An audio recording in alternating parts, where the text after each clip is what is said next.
Yang ini set sauna. Dia punya okey, yang itu herba. Herba tu kita boleh letak dalam bekas penyebab wap.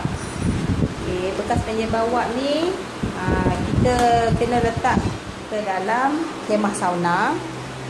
Dalam bekas penyebab wap ni kita jangan isi air, kita just letak herba je. Okey, lepas tu letak je lah macam tu. Lepas tu herba tu kita boleh dah habis guna, dia boleh guna 3 ke 4 kali guna herba tu. Lepas guna kita boleh angkat bekas ni ke dalam peti ais. Next time nak guna balik kita letak balik dalam sauna ni. Okey. Lepas tu zip dia daripada dalam. Dia jadi smooth sikit lah. Kita zip dia daripada dalam. Yang ini pun dia boleh jerut je tali untuk kalau tak nak guna kaki punya, sauna kaki tak nak guna, kita jerut saja tali dia. Okey, sekarang yang tiup getah yang kat luar ni kita kena sambungkan dengan periuk. Okey, periuk dia tu okey, kita sambungkan dekat situ. Okey, periuk dia tu, air dia tu wajib isi air lebih daripada separuh periuk air dia. Kalau letak kurang kemungkinan dia cepat kering. Bila air kering nanti periuk ni boleh rosak. Jadi kita wajib letak air lebih daripada separuh periuk. Jangan banyak, jangan terlebih isi pula air tu. Kalau tak nanti dia jadi lambat panas pula sauna tu. Kita buat letak separuh periuk saja. Okey, cara tutup penutup dia tekan sikit sambil pulas ke kanan.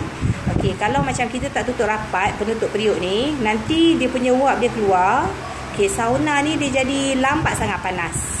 Okey, sekarang kita on. Tekan kat situ. Okey, sekarang kita tekan on. Okey, dia tekan on. Okey, sekarang ni dia ada suhu dia sampai 9 grade. Okey, kita set untuk permulaan kita buat set 6 grade. Kalau rasa kurang panas, kita boleh buat grade yang ke-7. Okey, kalau rasa lebih panas kita buat slow lah. Boleh adjust. Okey, masa ada sampai 99 minit. Kita set buat dalam 45 minit saja. Okey, jadi dia sekarang ni dia tengah rebus air tu. Dia punya wap dia ambil masa masuk dalam kemah around 10 minit ke 15 minit. Jadi selepas tu barulah kita boleh masuk dalam sauna. Bila wap dia dah banyak dalam kemah ni baru kita masuk.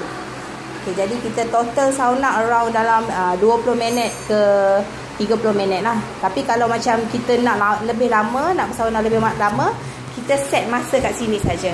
Kita set lebih lah, kita set dalam 50 ke ataupun 60 minit ke, terpulanglah kepada keselesaan.